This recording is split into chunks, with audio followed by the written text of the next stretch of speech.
Hello, my name is Usha Kaushal and I am the lead pharmacist for NHS 111 IUC CAS based at Yorkshire Ambulance.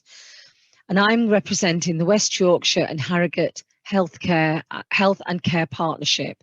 And today I'm going to be leading this workshop and presentation on white privilege and racial inequalities. So most likely, you don't consider yourself a white supremacist, great, but we still live in a world that's defined by white supremacy. The truth is, it's present at such a deep structural level all around us that regardless of your political views, you're complicit in a white supremacist system. So what I'm going to do today is I'm going to help you to understand what that really means by spelling out some of the privileges that white people enjoy, whether you realise it or not, and explaining the many problematic ways in which white people often try to engage with black people or people of colour. You'll also hopefully discover some constructive things you can do to become an ally in the fight against racism. So hopefully today you will learn about why we need to fight against racism, even if you consider yourself one of the good ones, why claiming you're colourblind to race is just as bad as hiring token people of colour, and how you can work to become an ally. So, what is white privilege? Well, white supremacy isn't just about right-wing extremism. It's a far broader ideology that applies to all white people, regardless of their political views. It's more than just a set of opinions. White supremacy is the foundation on which white-centred culture is based. To put it more directly, if you're a white person or someone who can pass as white, then white supremacy means that you benefit from white privilege. Without needing to do anything at all, you have received countless privileges that people of colour do not receive. And you'll go on receiving these privileges your entire life. You're stuck with them, just like people of colour are stuck with the experience of racism. So, what sort of privileges are we talking about? A lot of them you probably take for granted. The scholar and activist Peggy McIntosh called white privilege an invisible, weightless knapsack of special provisions, and she made a list of 50 examples. So let's look at some of them. You're experiencing white privilege if when you learn about history, it tends to be the history of your own race. Or when you go shopping, you find products that fit with your own cultural identity.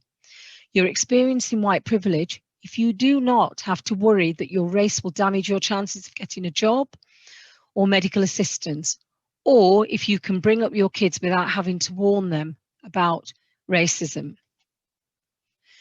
That's to say, white supremacy isn't just in the mind of neo-Nazis.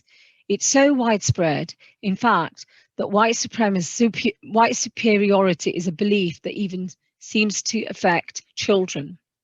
In a famous 1940s experiment by psychologists Drs. Kenneth and Mamie Clark, African-American children were asked to choose between black and white dolls, and most expressed a clear preference for the white ones. CNN commissioned an updated version of the challenge in 2010, and this time with white children too, and discovered that the same preference still existed, most of all amongst the white children. It's therefore worth thinking, not just about your invisible knapsack of privileges, but also about the ways in which at some level you believe yourself to be better than a person of colour. You might feel a bit indignant or insulted to be asked to do that. That's a normal response, but it's one that you're going to have to work through.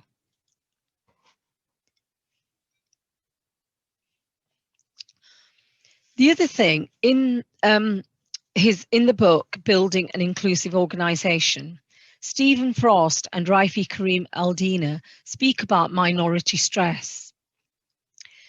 And this is the experience of constantly trying to fit in with the dominant culture and reassure everyone that you pose no threat.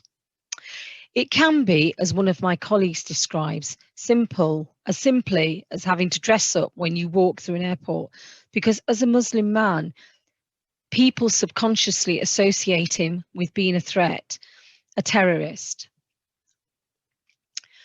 Many black women in the UK and across the world take far more extreme measures than changing their outfits or even writing, for example, self-deprecating diary entries. Millions have used skin lightening creams, which have become $1 billion global industry. The number of women who use them in the UK is unknown, but one manufacturer alone has claimed to have 100,000 British customers in 2014. This tendency to downplay or erase black features in favour of white ones also extends to hair. In British workplaces, black women are often told they look more professional when they straighten their hair, and in some British schools, black children have been banned from wearing cornrows and afro hairstyles.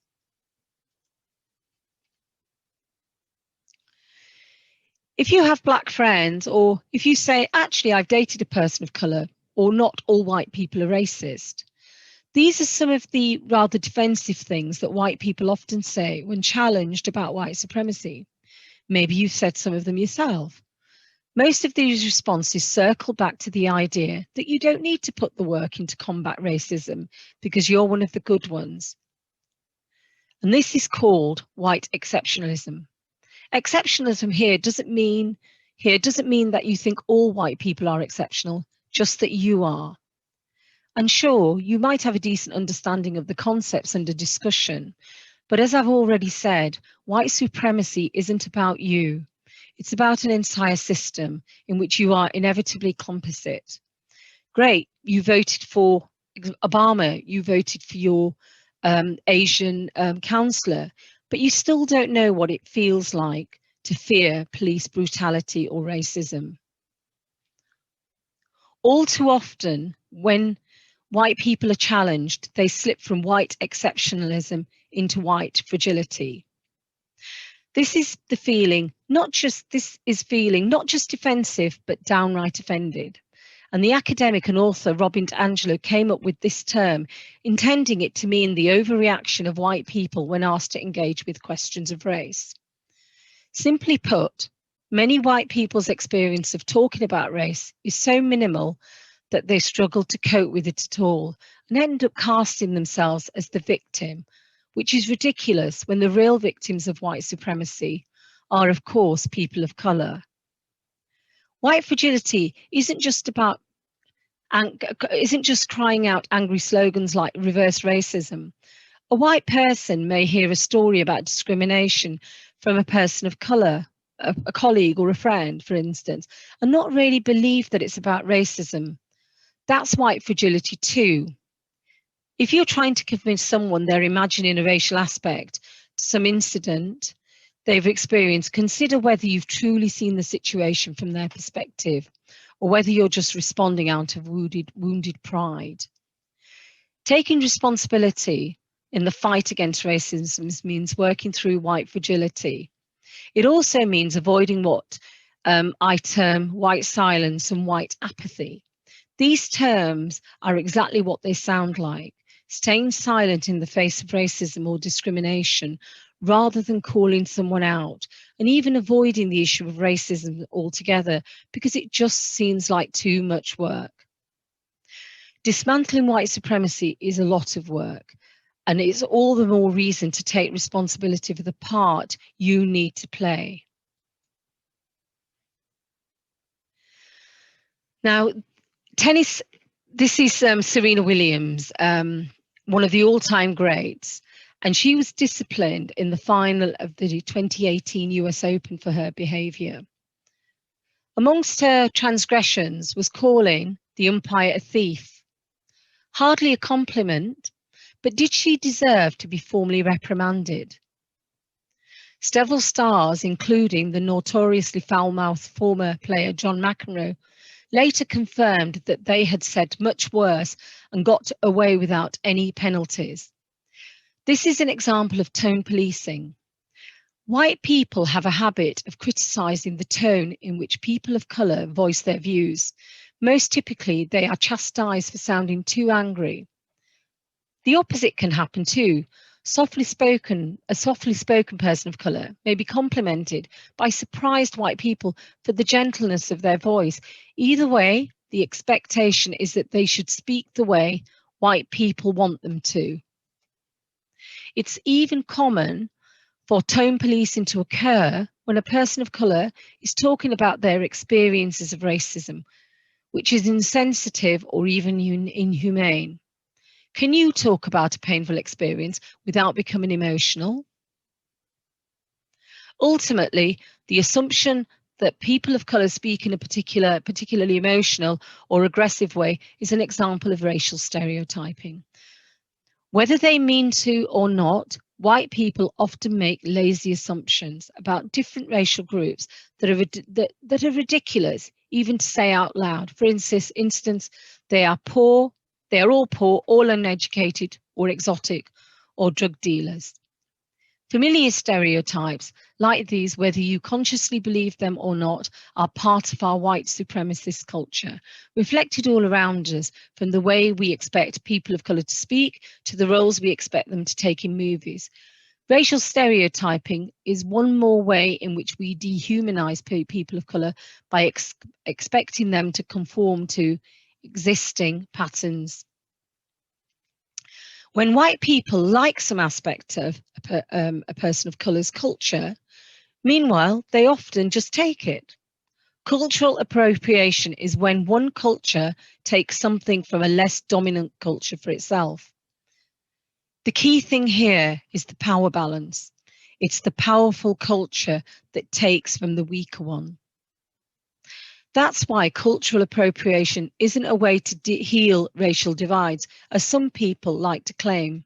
Really, it's yet another case of white culture asserting its dominance, whether through forcing its way into music genres like rap, or taking a person of colour's fashion ideas into the white mainstream. It's just like the stereotyping. The result is that marginalised people stay marginalised, and white supremacy stays as strong as ever. Non-white people experience different forms of racism depending on who they are. It affects women, men, and children in different ways, and of course, those who are transgender or non-binary. But let's begin with a famously marginalised group, Black women. Viola Davis may be a successful actor, but she's not exempt from experiencing racism, as she pointed out in a speech at a 2018 Hollywood Reporter event. She spoke out about the narrow range of roles that were available to her as a Black woman. Strong Black women, for instance, or characters that help white people feel better. These dehumanizing stereotypes also spill over into wider society and affect how we all think. It even affects healthcare systems. In both the US and the UK, research has shown that Black women are substantially more at risk of death during pregnancy or childbirth, a consequence, quite possibly, of the internalized belief that Black women are both stronger and inferior to white women. Black men, meanwhile, face being characterized as violent, unintelligent, and sexually aggressive. White people often make ludicrous assumptions such as that any Black man has earned his money as an athlete or entertainer or as a drug dealer, of course. And what about Black children? Well, the cliche is that they often start out cute, but then grow up alarmingly fast. US studies have shown them to experience what we call adultification, where people assume they are older than they are and treat them like adults. Sadly, you only need to consider a case like Tamara Rice to see how extreme the consequences can be. Tamara was a 12-year-old boy who was shot and killed by a police officer whilst playing with a toy gun. And Black girls too are often considered to need less help growing up, which means they get fewer leadership opportunities.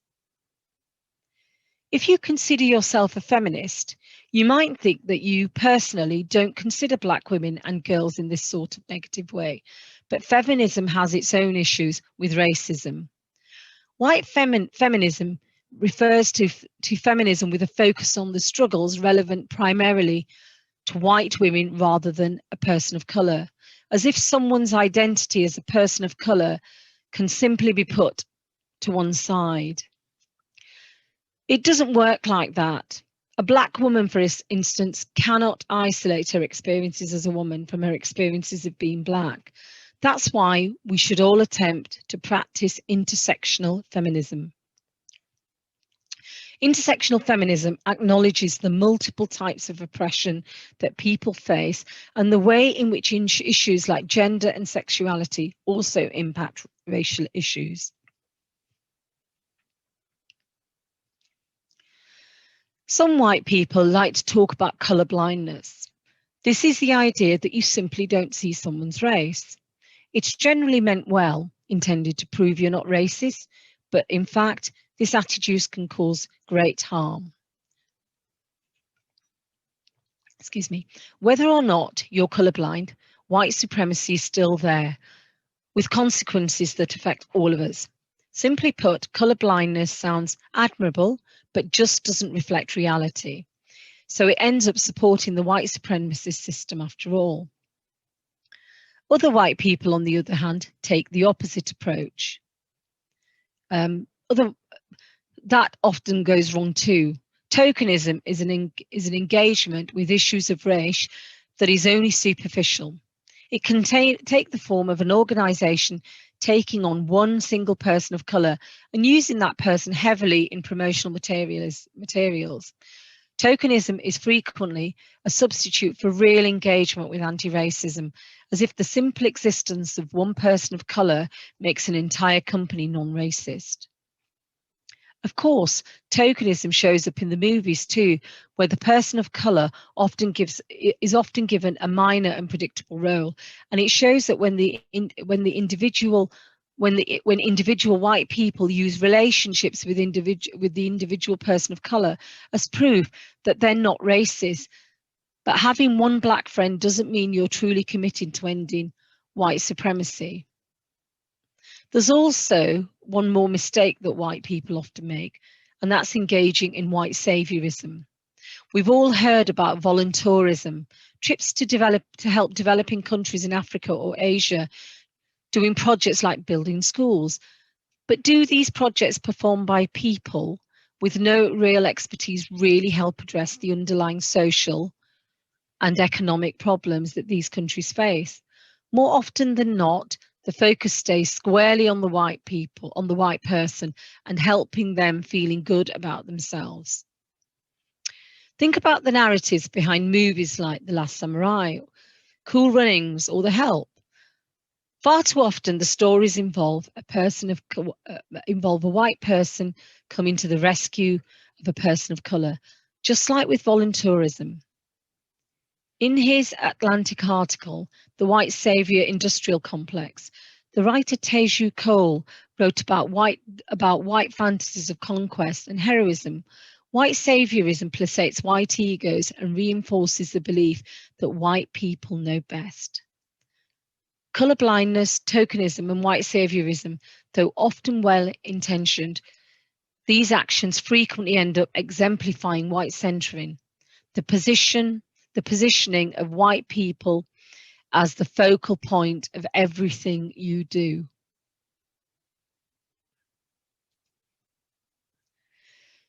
So far, I've concentrated a lot on the negative concepts, things that you need to avoid doing rather than things you should be aiming for. So now I'm going to look at some of the things that you can do and how you can actually become an ally. Allyship is working in solidarity with a person of colour, not in one-off instances, but steadily and consistently. It involves understanding your own privilege and constantly re-evaluating your own relationship with those who have less privilege. You don't get to declare I'm an ally. That's not for you to judge, but you do have to try to practice allyship as best as you can. As I've already said, I'm talking about a lifetime's worth of work here. So you're never going to stop learning more about these issues. That means you need to be open to the possibility that you're wrong about things. More specifically, you need to be prepared for when you're called out or called in. You're called out when you're challenged in public over something you've said or done that has perhaps inadvertently offended someone. Being called in is the same, but in a private space. Either one of these is likely to happen to you at some point, and it's not a nice feeling. But the important thing is not to react with white fragility, but rather to remember not to center yourself. Take the criticism on board. Compare your experiences of getting called out to the lifetime's worth of racism that a person of colour has had to deal with. Responding well to challenges is just one part of allyship, but it's a representative one. You need to understand your own place within white supremacy and be aware of your own limitations as a privileged individual. Whatever you do, don't try and engage in optical allyship, which is the cringeworthy effort that white people make to demonstrate superficially how anti-racist they are. This can take the form of over-the-top posting, for example, on social media such as Twitter, Facebook, and talking about anti-racism purely to gain social capital. Real allyship involves acknowledging that this is a conversation that isn't about you.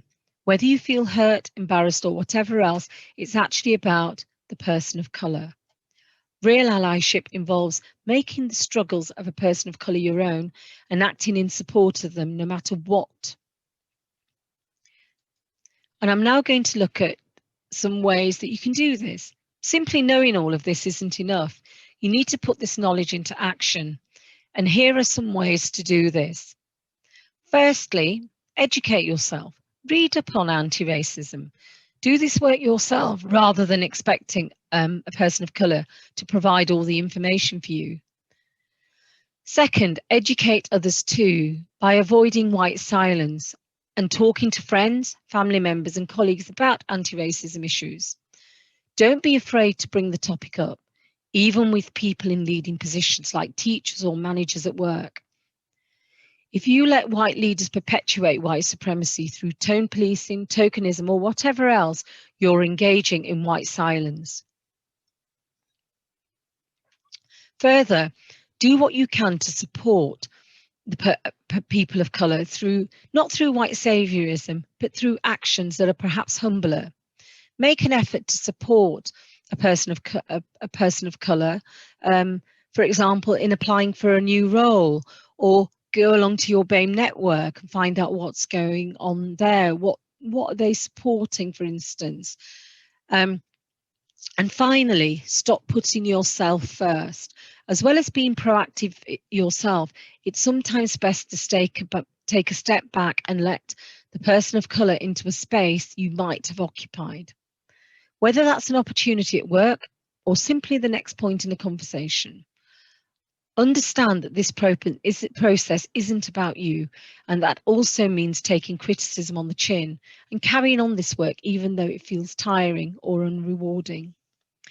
One useful way to make sure you follow through with all these actions is to make an actual list of pledges to yourself with concrete steps you'll take, who you'll talk to or call out, where you'll start volunteering and what you're going to start doing. Will you single-handedly dismantle the system of white supremacy in which we all live? No, you won't. And if you think you will, then you've got a bad case of white saviorism. But can you work towards a better future for everyone? Yes, you can. In fact, you must. And these are some useful books and articles that you might find helpful or answer some questions that you may have. Thank you.